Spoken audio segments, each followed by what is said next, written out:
Hi, my name is Jason Orsatti, and my friend Jason Phillips are here to present to you a tutorial for UDK, Sound and the Sound Cue Editor. The UDK version is the December 2010 iteration, with the version number being 7637. We are students at the Guildhall of SMU, and today's date is January 27th, 2011. Alright, let's begin. Sound is very versatile in the UDK and Unreal engines. As you can see here, we created a very basic level. You have a silly skybox, some textures, and inside we have a boombox. Look at that. That's looking very nice. And then, you scroll through here and you have a little bit of a water texture. I'm not too sure what that is, but we're going to be applying some sound to this location. Because right now, it's nothing. It's just an environment with no sound, and without any sound, you have nothing. Let me show you.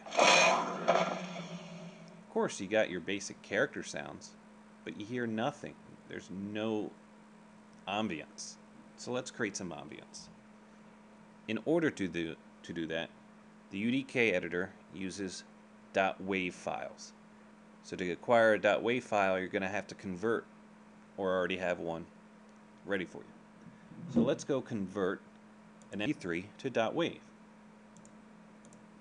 I'm going to open up Audacity. You can use any other editor like Pro Tools. And here we're going to open up a WAV file that I've already found, or an MP3 I should say, Tetris Beats. It's pretty easy. This is the sound, the waveform. We're not really going to need to edit it, but you could if you wanted to. You make all the changes that you want in Audacity, and when you're ready, you file, and you can export back as an MP3 or as a WAV.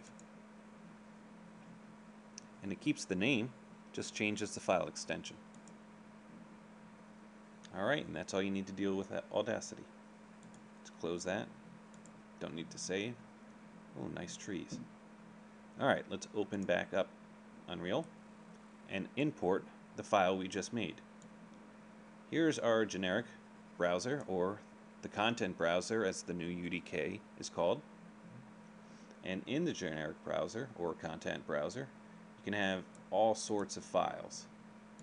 You can have textures, walls, even sounds.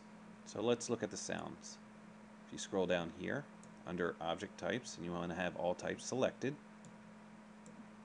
you click on sound classes, sound cues, sound modes, sound wave data, sounds. You're saying, wow, nothing's really appearing. Well, we don't have everything selected. So let's go up here. We can have ambient loops. Look, there we go. There's a ton of things here. We're not going to need sound modes or sound classes. They are pertaining to how the editor categorizes sounds. All we need are the sound cues and sound wave data, which actually holds the sounds and has the music in it. The sound basic category actually is very nice because it's a combination of both. It makes it easier so we don't have to click on only sound cues or sound waves. All of them are here, as you can see, between sound and sound. However, if we didn't have it and only had cues, now we only have the cues up. Whereas if we had sound data, it turns off all the cues.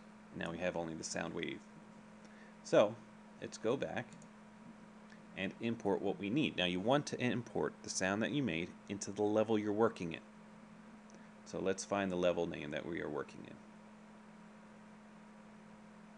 Here we are. JOJP bass. Not too bad. Now, inside bass, we can be in here, or sounds, or mats. You want to click on this open space in the right hand side and go to import. And then you navigate to your Tetris Beats. And it's a WAV file because it cannot see, the editor cannot see or recognize the MP3 file. Let's hit open. Here is how it's going to import it. The package name, which is very much the same as what we are working in, JOJP base, as you can see here. The group name is how it organizes it. We can throw it into meshes, we can throw it into materials or sounds. Actually, you don't want to click on that, you want to click in there. And then what you want to do is we're going to test it. So we're going to make it an extra one called test. And then we're going to change the name just in case. Just in case there's a different iteration of it somewhere. Everything else is pretty much the same. You could auto create a cue if you want to, but we're going to leave it as a wave for now. Click OK. And there we go. Under our base name is the new package and the new group called test, and there's our Tetris Beats 02. Now it says unconverted. It should be stereo. The only way to really change that is A, we got to save it, and B, play it. See, when anything has an asterisk, it's not saved. So to save it is, you can either right click on this and say save, but then it's like, hey, can't save a map file via the browser. So I'm like, okay, so then how do you save that? Because it's part of the map package, and our map, you got to save the map. Go up here to the save. And there we go. The asterisk goes away, and we are good. Now this one hasn't gone away yet. But if we look out and look back in, now it's gone away. The browser tends not to refresh automatically, so you actually have to change it and then go back if you really want to see any type of change. But it's still unconverted, so let's play it. We're going to double click on it, and the system may pause, so I'm not going to talk until it has finished playing it in its cache, and then the sound actually comes out.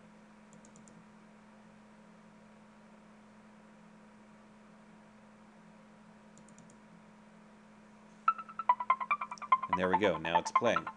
To turn it off, I'm going to right click and stop sound.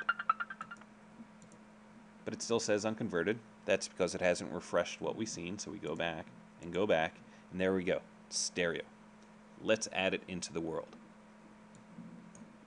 There are 3 ways of adding something into the world. The easiest method, it's very basic, but the very easiest method is to drag and drop. Since I'm only working on one screen, I'm going to have to share the screen property here. So you take the Tetris Beats that we just added, you can left click on it and highlights it, but left click, hold, drag, and you can see the little plus arrow up here, let go, and there's a speaker. That speaker represents your sound. It is the sound actor's icon.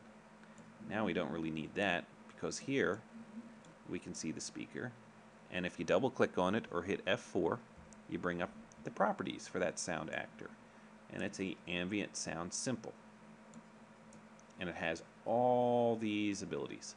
But basically we want to see that it has the sound node wave JOJP in the test group, and there's our name, Tetris Beats 02. Let's listen to it. It's playing out. It's playing. It's pretty loud. But you know what? It should be playing in there.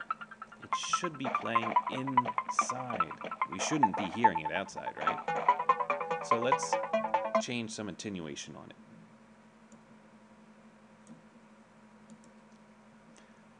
Once we change the attenuation, then what we're going to do is I will show you what happens in the next video. We're going to change this to 400, and we're going to change that to 600, hit enter, and when we back out, we can see that the radius, if you can see these lines, these radius or radii come off of it, showing you max sound and the fall off. And that's it for this video. I will show you the next things next time. Thank you again for watching.